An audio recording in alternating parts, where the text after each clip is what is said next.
My name's Paul Afshar. I'm the Chief Marketing Officer at Paybis. I like to think about growth when it comes to crypto and Web3 companies, a little bit like a child riding a bike.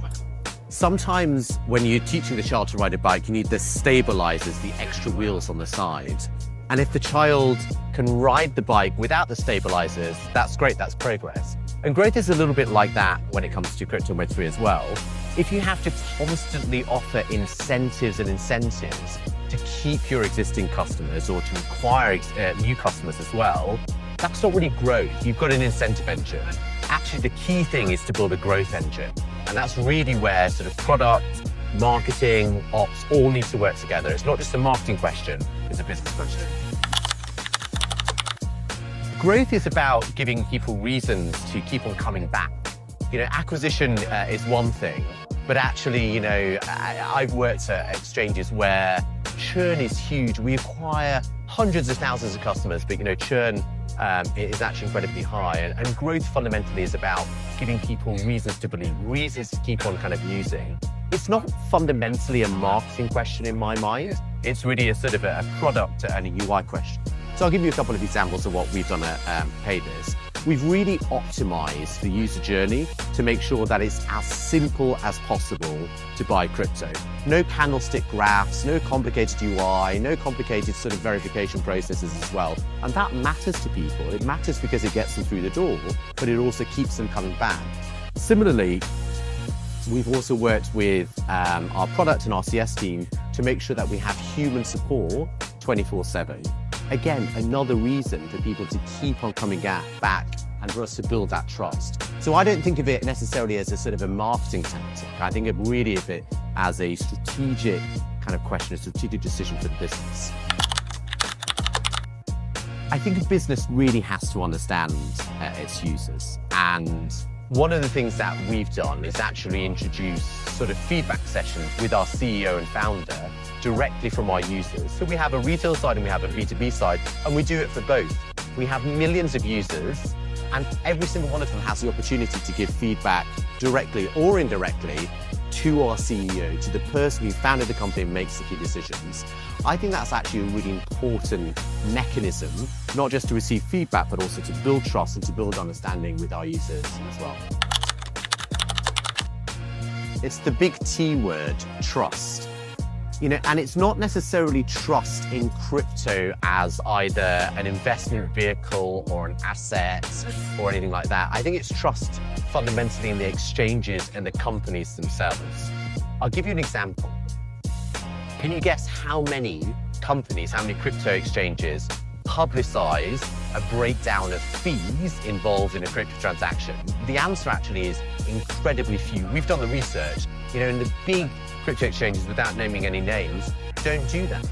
That's a trust issue. If I'm, buying crypto for the first time, or maybe I'm starting on my journey, I do fundamentally need to understand, what I'm paying and what I'm getting, and have the trust and transparency from that exchange as well. And that's really lacking. So I think trust is actually the biggest barrier that a lot of exchanges have to get over. I'm in favor of actually sort of publishing as much information about costs and fees as possible. We should be fully transparent, and we should expect exactly the same of our competitors.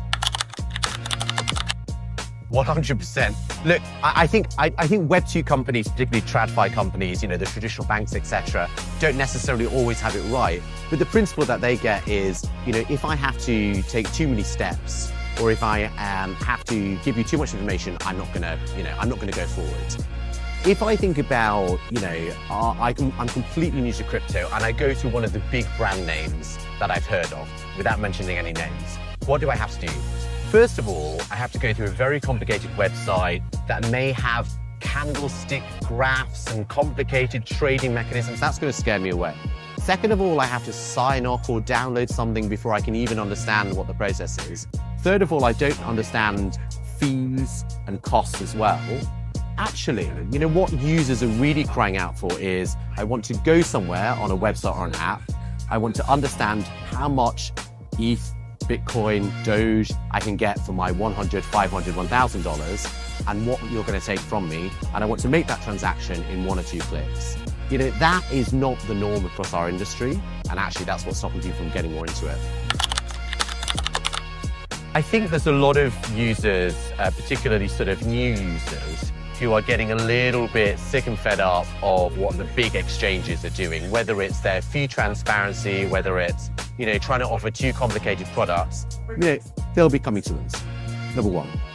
Number two, if you actually think about a classic crypto user in your mind, you might think of, I don't know, your classic crypto bro, or a kind of a younger person who is really into kind of day trading investing. Most crypto users aren't that. And actually, a lot of the long-term users on the Paybis platform are a little bit older. A lot of them are 55 plus. They're in their 60s, even older than that. They have money from their retirement fund. They're thinking about accumulating wealth for their retirement as well. And what they want is security, they want trust, and they want simplicity as well. So we're going to see a lot more of those people coming to Paybis, because that's how we've designed the platform as well.